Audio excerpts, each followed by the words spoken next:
Hello, I'm Richard Hooper and this is SatTV Week. In this week's programme we take a look at the IBC event taking place in Amsterdam. Helen Jameson talks to Solaris Mobile, but first here is Carrie-Anne with the news headlines.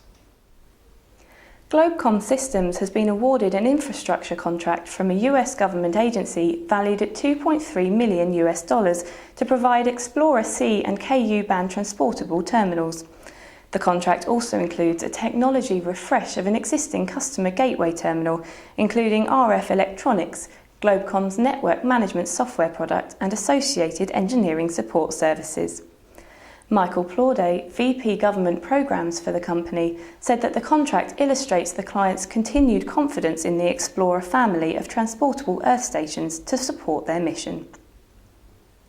The first pressurised cargo module for Orbital Sciences Corporation's Cygnus Cargo Logistics spacecraft has arrived at NASA's Wallops Flight Facility in Eastern Virginia. Following a transatlantic flight from its manufacturing location in Italy, the module was unloaded from the Antonov AN-26 transport aircraft in its specialised shipping container and was brought to NASA's H-100 payload processing facility, where it will be prepared for integration with the spacecraft service module.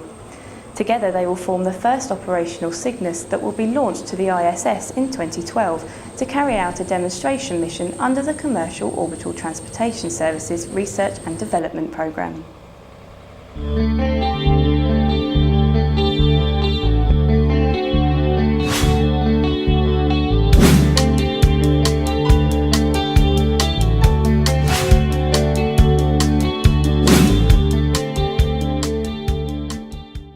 According to Euroconsult's latest report on satellite launches, an estimated 1,145 satellites will be built for launch during the next 10 years, 51% more satellites than during the last 10 years.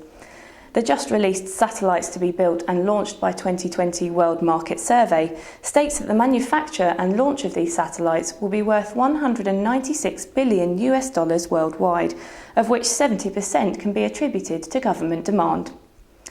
Rachel Valland, Director for Space for Euroconsult and editor of the report, told SatTV that governments continue to dominate the space market, with a total value of more than double the commercial market.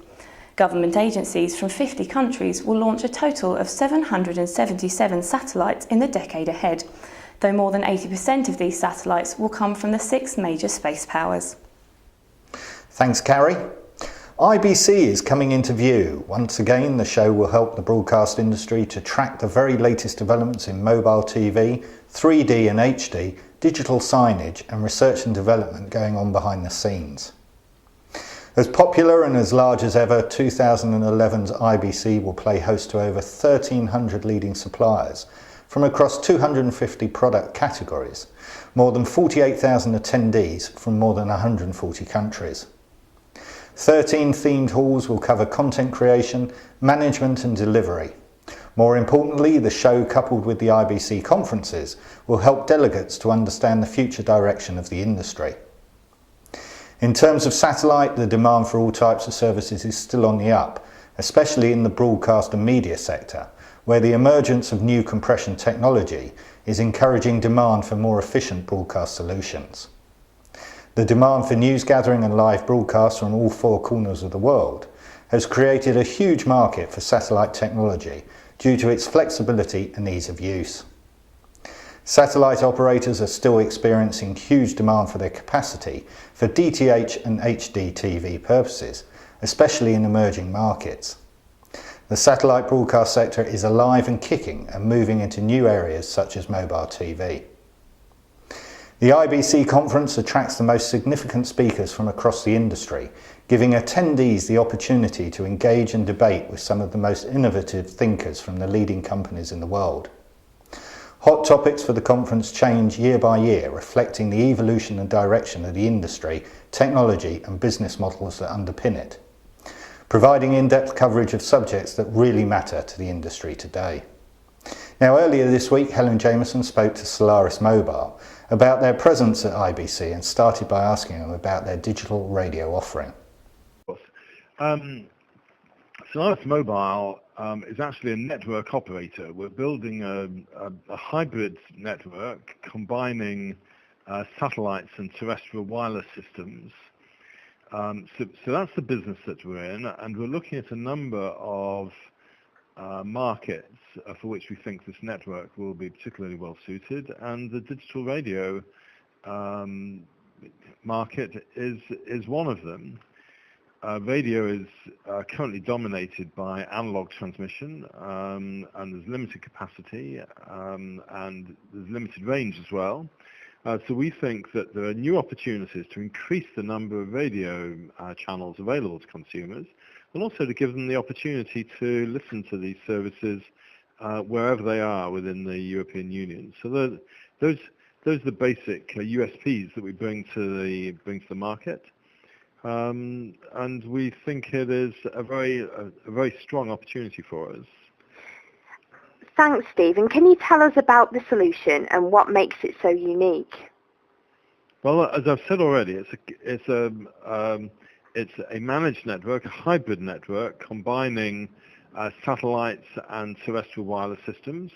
The satellites will provide wide coverage of Europe, including the open spaces. But if you think about where people listen to their radios, as often as not it's in the car. So being able to provide universal coverage is very important. So satellites will provide that wide area coverage.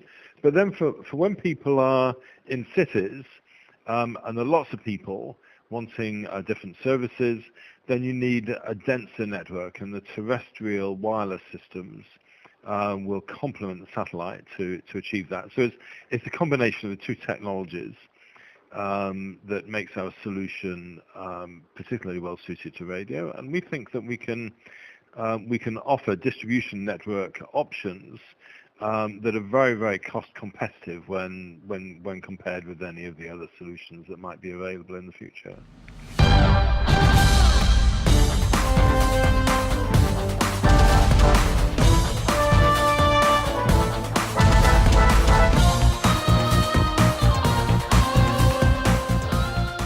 The satellite industry will be well represented at IBC, and announcements and innovation will be the focus for the satellite community. The satellite broadcast sector is enjoying a solid period of growth and development, especially with the interest in emerging markets and their hunger for satellite-based video distribution. The media side of the satellite business is flourishing. The continuous undercurrents of HD and 3D will be present at IBC, as broadcasters are still keen to differentiate themselves from the competition. They will continue to be important themes, even though 3D is still a technology in its infancy. Satellite operators such as Intelsat and SES are ramping up their approaches to emerging markets such as Latin America, Asia and Africa, with the orbiting of new satellites and making a commitment to these vital regions. This will be an important theme for the industry going forward. That's all for this week. Thanks for watching.